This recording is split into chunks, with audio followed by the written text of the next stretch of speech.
Good afternoon. Archbishop Gustavo Garcia Sierra this afternoon is announcing a new initiative to review archdiocesan efforts to address clergy sexual abuse of minors and advise him on ways to improve these efforts in the Archdiocese of San Antonio. Archbishop Gustavo.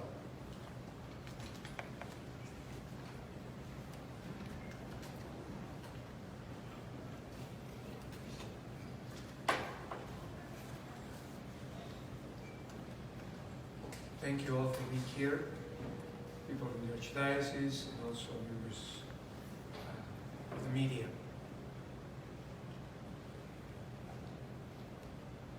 As I have shared with many of you in conversations and interviews, I have been embarrassed and angry about the clergy's sexual abuse that has come to light in the sometimes devastating ways that church leaders have responded to it in these last decades.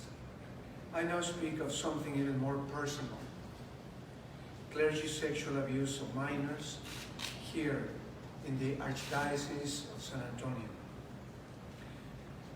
I'm committed to increase accountability and transparency in how our church here addresses the scourge of sexual abuse of minors. It is very important to me that we look at this question, at our history over the last 75 years, with honesty. Honesty and transparency will be painful and at times deeply troubling. But I believe that it is the best path to healing for survivors and the only path to transformation for our church. In unity with Pope Francis, the bishops of Texas, as well as nationally, are working to further healing and restore trust, to take new actions to protect the vulnerable and offer support to survivors of clergy sexual abuse of minors.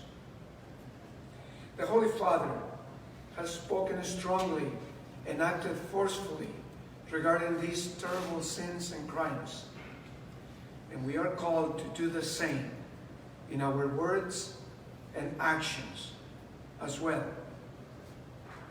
I have met with survivors of clergy sexual abuse, and I'm deeply humbled by their courage and depth of their faith.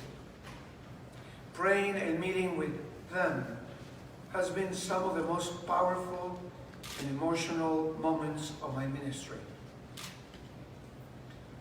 Therefore, today, I am announcing the formation of the Lay Commission of Clergy Sexual Abuse of Minors in the Archdiocese of San Antonio.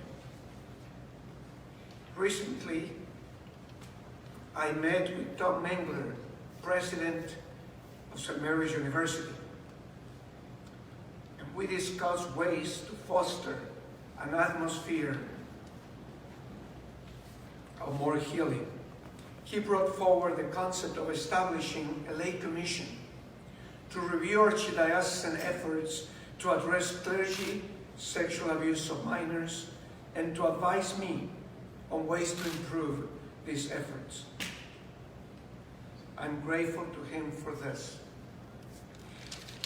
These types of groups are being formed in other dioceses also, as the laity have come forward to offer their knowledge and expertise to the Church as it seeks to rebuild trust with the faithful. In our dialogue, we propose to invite Judge Catherine Stone, retired Chief Justice of the Texas 4th District Court of Appeals, to form and lead this commission. She has graciously accepted my invitation and is working to identify and invite other members to join the team. I am also working with my team to prepare a report examining our handling of clergy sexual abuse of minors since 1940. It will include a list of names of all clergy against whom there have been an accusation of abuse of a minor, which seems to be true. It will also examine our current procedures for addressing allegations of sexual abuse of minors in place since 2002, from the perspectives both of care of survivors and investigation of the priest or deacon. The lay commission on clergy sexual abuse of minors will fully audit this report and offer recommendations to improve our procedures.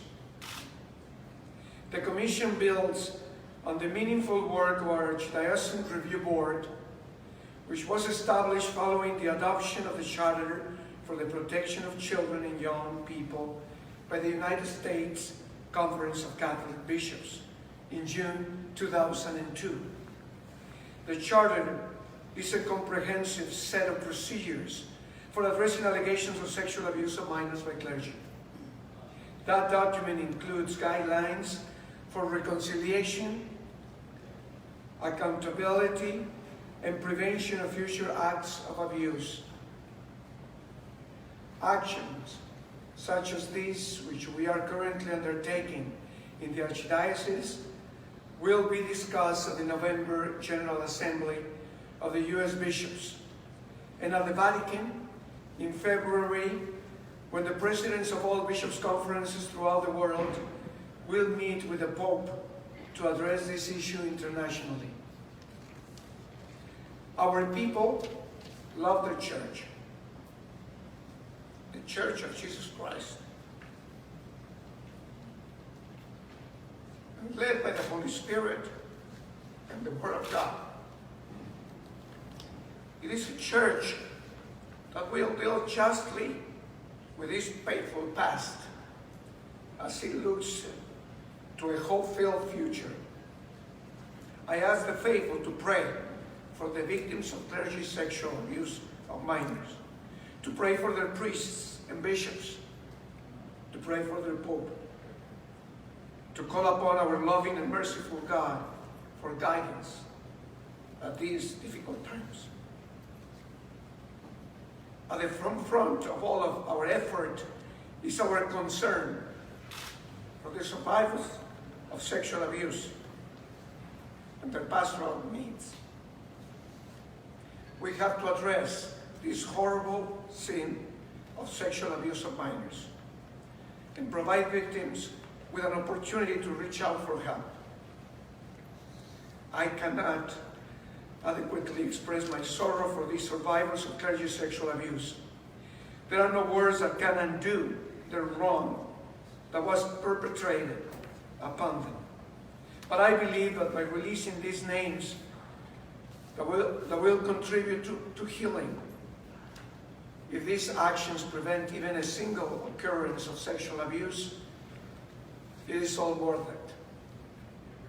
I pray that the Spirit of the Lord, the Paraclete, will lead these critical actions and deliberations in the coming months. Then, Holy Spirit,